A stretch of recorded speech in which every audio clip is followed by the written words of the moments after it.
kami dari kelompok 4 akan mempresentasikan diskusi dari kelompok kami tentang analisis lingkungan eksternal organisasi. Kelompok kami beranggotakan Aryani Yogaswara, Roselinda, Harliansyah, Aldi Golan, Isti Ainun, Sofa Ulmuna, Huwaide Yuko, Musrafi Wildan. Manajemen strategi. Apa itu manajemen strategi? Menurut Aswari, bahwa manajemen strategi merupakan proses suatu organisasi atau perusahaan menata perumusan dan mengimplementasikannya strateginya. Menurut Pierce dan Robinson, bahwa manajemen strategi merupakan suatu rangkaian keputusan dan tindakan yang menghasilkan formulasi dan implementasi rencana untuk mencapai tujuan perusahaan. Analisis lingkungan. Menurut Hubis dan Najib, bahwa akibat mengejalanya reformasi informasi dan globalisasi, lingkungan kini mengalami perubahan yang luar biasa dan intensitasnya kini semakin sering serta sukar sekali diramalkan. Akibatnya, persaing menjadi semakin sengit dan permasalahan yang dihadapi organisasi semakin hari semakin rumit. Untuk itu, sebelum berbagai proses lain dalam manajemen strategi dilakukan, analisis lingkungan perusahaan yang merupakan hal yang pertama untuk dilakukan. Yang dimaksud dengan analisis adalah penelusuran kondisi eksternal dan internal yang dihadapi perusahaan sampai pada pangkalnya. Dengan demikian, perusahaan akan dapat mewaspadai dan memahami implikasi-implikasi perubahan untuk kemudian dapat bersaing secara lebih efektif. Dasar pemikiran mengapa analisis lingkungan ini harus dilakukan adalah general system theory.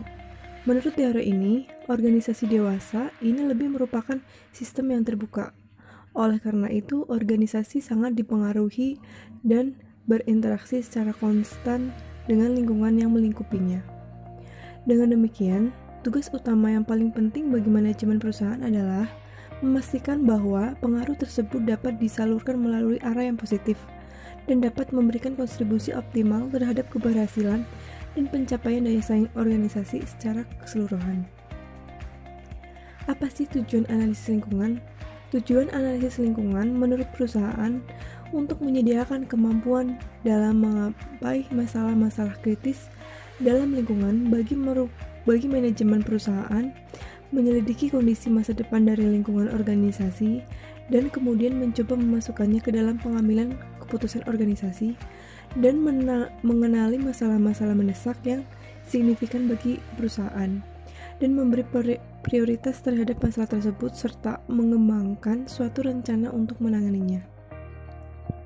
Menurut Kerto dan Peter dalam Hubis dan Najib, ada beberapa peran utama mengenai analisis lingkungan berupa policy-oriented role, integrated strategic planning role, function-oriented role.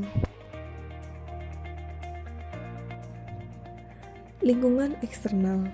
Lingkungan eksternal perlu dianalisis sehingga dapat diantisipasi pengaruhnya terhadap perusahaan. Selain pengaruh yang buruk, peluang juga banyak bermunculan di lingkungan eksternal. Lingkungan eksternal memang sulit untuk dikendalikan karena melibatkan pihak-pihak lain yang tidak berhubungan langsung dengan perusahaan. Oleh karena itu, analisis lingkungan eksternal sangat diperlukan oleh perusahaan, khususnya dalam perumusan strategi. Faktor lingkungan eksternal dapat subjektif karena setiap manajerial dapat memandang pada faktor-faktor luar yang berbeda. Faktor yang dianalisis merupakan faktor luar yang memang berpengaruh dalam perkembangan perusahaan. Secara garis besar lingkungan eksternal perusahaan dibagi menjadi dua, yaitu lingkungan makro dan mikro. Lingkungan makro merupakan lingkungan umum yang memiliki kekuatan secara luas sehingga dapat mempengaruhi seluruh industri secara umum. Yang termasuk lingkungan makro adalah yang pertama, politik. Politik merupakan hal yang perlu diketahui juga oleh perusahaan.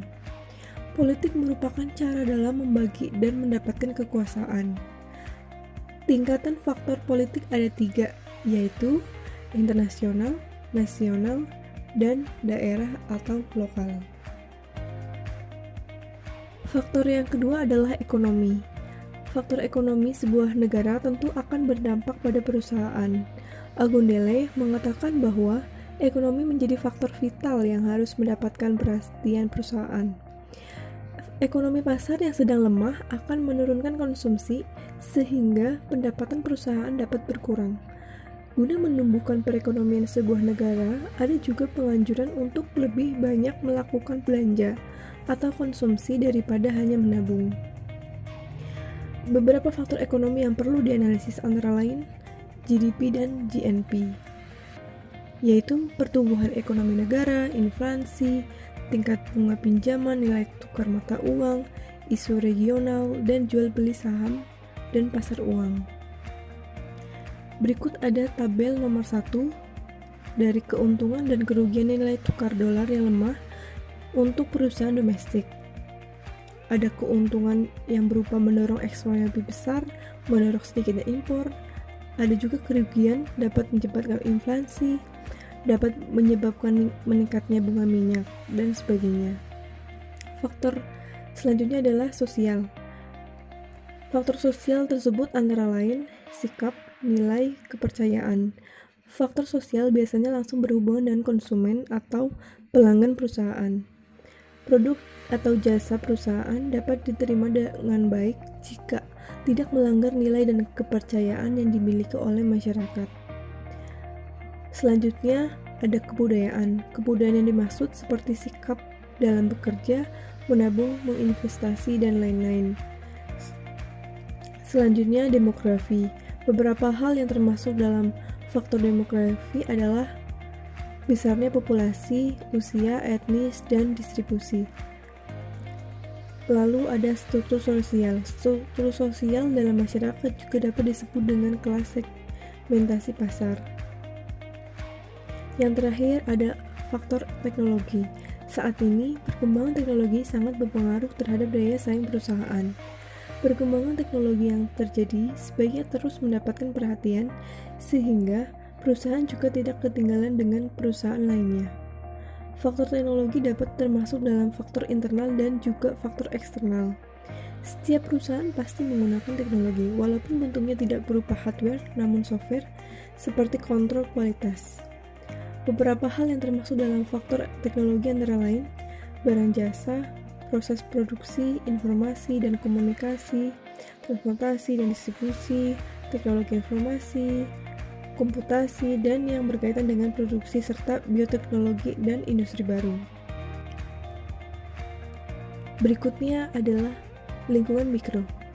Lingkungan mikro sering juga disebut sebagai lingkungan industri atau lingkungan kompetitif. Jika lingkungan makro bersifat global, maka lingkungan mikro lebih dekat dengan perusahaan. Jarak yang dekat tersebut dapat memberikan efek langsung pada perusahaan dibandingkan dengan lingkungan makro. Analisis lingkungan eksternal memiliki peranan penting dalam memberikan masukan dalam mengambil sebuah keputusan. Beberapa tujuan dari dilakukannya analisis eksternal antara lain meningkatkan kepedulian manajerial terhadap perusahaan lingkungan, meningkatkan pengertian terhadap industri dan pasar, meningkatkan pemahaman dalam pengaturan multinasional, meningkatkan keputusan alokasi sumber daya, memfasilitasi manajemen risiko, memusatkan pada pengaruh utama dalam perubahan strategi, beraksi saat permulaan tanda bahaya, mengidentifikasikan adanya peluang-peluang bisnis, menyediakan benchmark untuk proses evaluasi perusahaan terhadap kompetitor, membantu perusahaan dalam menemukan keunggulan kompetitif, mendorong pembelajaran dari kompetisi. Lalu ada SWOT dalam dimensi eksternal. Terbagi menjadi dua aspek yang tidak bisa atau di luar kontrol organisasi. Yang pertama, ada opportunities, situasi atau kondisi yang sesuai untuk aktivitas bisnis karena menguntungkan bagi organisasi. Bagi pengelolaan organisasi, opportunity atau peluang adalah waktu atau situasi tertentu yang datang ke organisasi dan paling tepat digunakan untuk mencapai tujuan. Kompetisi dan kerja keras memberikan peluang besar bagi organisasi. Faktanya, peluang adalah kondisi di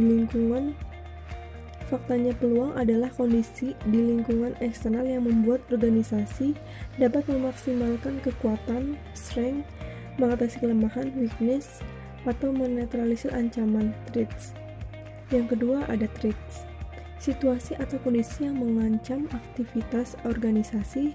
Karakteristik negatif ini bisa menyebabkan organisasi gagal mencapai tujuannya. Ancaman dihasilkan dari situasi yang berubah baik jangka panjang atau pendek yang bisa menyebabkan organisasi gagal untuk menjaga eksistensi, kalah saing, atau dampak buruk lainnya. Globalisasi dan kemajuan teknologi dapat melahirkan peluang dan ancaman bagi organisasi.